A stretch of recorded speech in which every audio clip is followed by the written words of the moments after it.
Hoje abordaremos o tema do capítulo 13 do livro Os Botões de Napoleão, as 17 moléculas que mudaram a história.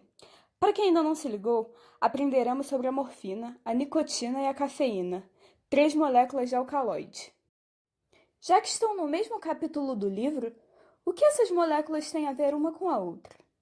Bem, então, vamos voltar ao passado para compreender melhor essa questão. A morfina da papoula, a nicotina do tabaco e a cafeína do chá, desde a antiguidade, são muito requisitadas pelo homem por sua tendência a desejar tudo que lhe proporcione sensações agradáveis. De caráter viciante, as três já afetaram diversas populações, seja positivamente ou não. Elas se ligam na história através da Guerra do Ópio. A China, durante muitos anos, considerava o ópio apenas uma erva com fins medicinais. No entanto, depois que Cristóvão Colombo introduziu o tabaco na Europa, em 1496, o hábito de fumar se disseminou em muitos países, inclusive na China, apesar das severas penalidades impostas. Na China, em meados do século XVII, o último imperador da dinastia Ming proibiu o fumo do tabaco e acredita-se que os chineses tenham começado a fumar o ópio como substituto do tabaco proibido, como sugerem alguns relatos. Em 1729, um decreto imperial proibiu a importação e a venda de ópio no país, mas provavelmente era tarde demais. Fumar ópio já se tornara um costume cultural e existia uma vasta rede para distribuição e comercialização do produto. A China era um país fechado, não importava de outros países. Porém, havia grande demanda das exportações chinesas de chá, produto que tinha cafeína em sua composição, pela Europa em especial. A China não via problema em exportar seu chá, porém queria receber o dinheiro em moedas ou barras de prata, o que não agradou nem um pouco à Europa na época. Foi assim que a Grã-Bretanha entrou no ramo e começou a traficar ópio para os chineses. Em 1839, o governo chinês tentou pôr fim a esse comércio criminoso, embora florescente. Não deu certo e a Inglaterra, assim que encontrou uma brecha, declarou guerra à China. Tanto na Primeira e na Segunda Guerra do Ópio, os chineses saíram derrotados e foram arrancadas diversas concessões da China, incluindo a abertura dos portos do país. Ópio, tabaco e chá foram assim responsáveis pelo rompimento de séculos de isolamento chinês. Agora falaremos da morfina. Esta é um narcótico, uma molécula que entorpece os sentidos, assim eliminando a dor e induz ao sono. Ela foi obtida e isolada pela primeira vez através do extrato de ópio, uma secreção viscosa e seca das cápsulas da sua papoula, por um alemão em 1803. Porém, a estrutura química da morfina foi descoberta somente 122 anos depois, em 1925. Hoje em dia, a morfina e os componentes a ela relacionados são considerados os mais potentes analgésicos. Infelizmente, acredita-se que o efeito analgésico esteja relacionado com o vício. A codeína, por exemplo, que tem a estrutura semelhante à da morfina, vicia menos, mas também tem efeito analgésico menos potente. Como podem ver, a única diferença entre elas é que a codeína possui um CH3O que substitui o HO da morfina. Muito antes de terem formulado a estrutura química completa da morfina, houve um experimento em que a morfina foi submetida à mesma reação de acetilação que convertera o ácido salicílico em aspirina. Isso aconteceu porque foi comprovado naquela época que a aspirina era um excelente analgésico e bem menos tóxico que o ácido salicílico. A reação de acetilação, isto é, introdução de um grupo de acetila num composto orgânico da morfina, originou a de acetilmorfina, comumente conhecida por heroína. Percebam que o CH3CO substituiu os Hs nos dois HOs da morfina. De fato, a diacetilmorfina é um narcótico melhor que a morfina. Entretanto, sabe-se hoje que ela é uma das substâncias mais potencialmente viciadoras das quais nós temos conhecimento. Os efeitos fisiológicos da morfina e da heroína são os mesmos. Dentro do cérebro, os grupos de acetil da heroína são reconvertidos nos grupos OH originais da morfina. Mas a molécula de heroína é mais facilmente transportada pela corrente sanguínea através da barreira sangue-cérebro que a morfina, produzindo a euforia rápida e intensa pela qual anseiam os que se tornam viciados. Atualmente, a maior parte dos países proíbe a importação, fabricação ou posse de heroína, mas isso de pouco adianta para sustar seu comércio ilegal. Mas afinal, por que a morfina e alcaloides similares são tão eficazes contra a dor? Então, a morfina e seus análogos têm atividade biológica diferente de outros alucinógenos pelo fato de serem também dotados de efeitos narcóticos, ou seja, alívio da dor, indução do sono e componentes viciadores. Existe um grupo de requisitos chamado regra da morfina, onde o composto deve apresentar o anel de benzeno, átomo de carbono quaternário, os dois grupos CH2 com os carbonos em negrito e o átomo de nitrogênio terciário.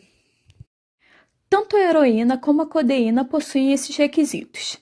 A descoberta de que essa parte da molécula poderia explicar a atividade narcótica é mais um exemplo do papel do acaso na química. Frequentemente, a morfina é substituída pela meperidina, que é menos eficaz, mas não causa náuseas. A meperidina, embora não seja uma molécula parecida com a da morfina, obedece aos 4 requisitos da regra da morfina. O segundo alcaloide da tríade é a nicotina. Esta chegou na Europa através de Cristóvão Colombo, que havia tomado conhecimento de sua existência ao aportar no Novo Mundo. Apesar do fumo ter se difundido rapidamente pela Europa, este encontrou também resistências em alguns locais, como, por exemplo, em 1634 ele foi legalmente proibido na Rússia, e quem infringia a lei era condenado a severas punições, dentre estas castração e exílio. Suficiente para a demanda, a plantação de tabaco, que contém de 2 a 8% de nicotina, exigia grande mão de obra, e assim a molécula de nicotina se tornara mais uma envolvida com a escravidão. Com a capacidade de imitar neurotransmissores, a nicotina pode, em doses muito pequenas, estimular o sistema nervoso central e o coração. Porém, com o tempo, ou em doses muito maiores, atua como depressora. Fato este que explica a necessidade que usuários de cigarro têm do fumo para se acalmar, visto que a nicotina diminui o ritmo cardíaco ao atuar como depressora. Porém, sua toxicidade também depende da maneira pela qual ela entra no corpo. Como exemplo, temos que a nicotina é cerca de 1000 vezes mais potente quando absorvida pela pele do que quando tomada oralmente. No fumo, grande parte do conteúdo de alcaloide do tabaco é oxidado em produtos menos tóxicos pela temperatura elevada da queima, o que não exclui o fato de que a nicotina que permanece na fumaça do tabaco é particularmente perigosa, sendo absorvida diretamente na corrente sanguínea a partir dos pulmões. A estrutura química da nicotina é responsável pelo seu efeito fisiológico em nosso organismo, o que fica evidente quando a comparamos com as moléculas de ácido nicotínico e a piridoxina, que, devido a uma pequena mudança em suas estruturas químicas, constituem nutrientes essenciais à nossa saúde. Como último e extremamente popular alcaloide da tríade, temos a cafeína. Provavelmente conhecida desde a antiguidade, esta molécula é encontrada naturalmente em grãos de café, folhas de chá e, em menor medida, na semente do fruto do cacaueiro, por exemplo. Foi introduzida na Europa através do chocolate, alimento este que contém cacau, que, de acordo com descobertas arqueológicas, foi a primeira fonte de cafeína no Novo Mundo. Sendo um poderoso estimulante do sistema nervoso central, ela bloqueia o efeito da adenosina no cérebro e em outras partes do corpo. A adenosina é um neuromodulador, uma molécula que diminui a taxa de descargas nervosas espontâneas e, assim, torna mais lenta a liberação de outros neurotransmissores, podendo, portanto, induzir ao sono. Sua estrutura química pode ser associada da teofilina, encontrada no chá, e teobromina, encontrada no cacau, que diferem da estrutura química da cafeína no número de grupos CH3 preso aos anéis da estrutura, pois a cafeína tem 3 e a teofilina e teobromina tem 2, cada uma, mas em posições ligeiramente diferentes. Essa mudança muito pequena na estrutura molecular explica o efeito fisiológico diferente dessas moléculas. Mas para que a cafeína é utilizada? Para aliviar e prevenir a asma, tratar enxaquecas, aumentar a pressão sanguínea como diurético e para um grande número de outras afecções. Ela pode ser adquirida em remédios sem restrições e também em outros vendidos apenas com receita médica. Sendo um composto rapidamente eliminado do corpo, viciador, logo, sua abstinência pode acarretar sintomas, dentre eles dores de cabeça, fadiga, sonolência e até mesmo, quando a ingestão costumeira é excessiva, náuseas e vômitos. E tóxico. Cerca de 10 gramas ingerido oralmente por um adulto de estatura mediana seria fatal. Como o conteúdo de uma xícara de café varia entre 80 a 180 miligramas, dependendo do método de preparo, seria preciso tomar algo em torno de 55 a 125 xícaras ao mesmo tempo para receber uma dose letal. Ao longo da história, as plantações de café foram responsáveis por diversas devastações florestais e a exploração de mão de obra, por exemplo. Aqui no Brasil, foi responsável por enormes faixas de terras que foram limpas, a floresta natural derrubada ou queimada e animais nativos eliminados para dar lugar aos vastos cafezais que cobriam a zona rural. Cultivado como monocultura, o cafeiro exauriu rapidamente o solo, exigindo que novas terras fossem plantadas enquanto as antigas se tornavam cada vez menos produtivas. Sem cobertura vegetal apropriada, a erosão chegou a remover o pouco solo fértil presente, destruindo de fato toda a esperança de renovação da floresta. A dependência excessiva de um só produto agrícola geralmente significa que as populações locais deixam de plantar produtos tradicionais, o que as torna ainda mais vulneráveis aos caprichos dos mercados mundiais.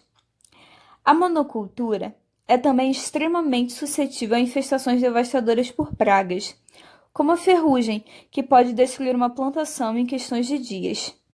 Ao final deste vídeo, concluímos então que esta tríade, em muitos casos, transformou a ecologia de diversas regiões de modo radical, à medida que a flora nativa era destruída para dar lugar a hectares de campos de papoula e de tabaco e a morros verdejantes cobertos com arbustos de chá ou café.